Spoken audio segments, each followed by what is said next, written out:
What do you think about Alice Miller and her thesis that most psychological diseases and aberrant behavior are the result of some kind of childhood trauma? Some are. But some forms of childhood trauma are also a consequence of psychological diseases and aberrant behavior. So this is very, very complicated.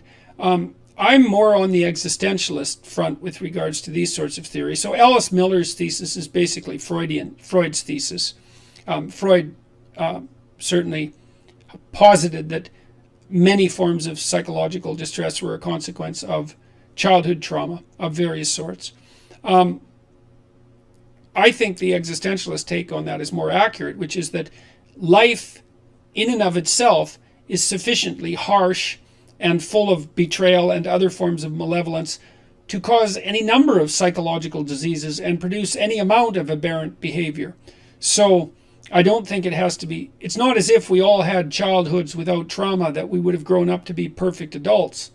That's also a disguised form of Rousseauian philosophy, and Rousseau's philosophy is people are basically good, but culture makes them evil.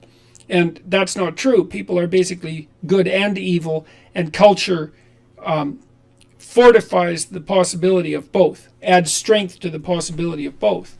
So I think that people are sometimes damaged in childhood in ways that need to be addressed in adulthood, but that there are plenty of other reasons for psychological and physical disorder. Genetic causes, causes related to all sorts of physical diseases.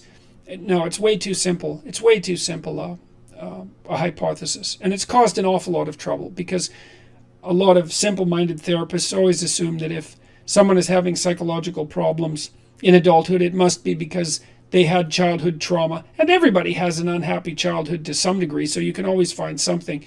And often the childhood trauma that they're looking for has to be sexual. And so they dig and dig until they find or often invent something that, allows a single causal attribution. And it's just, life just isn't that simple, man. There's lots of reasons to be ill. Way more reasons to be ill than to be healthy.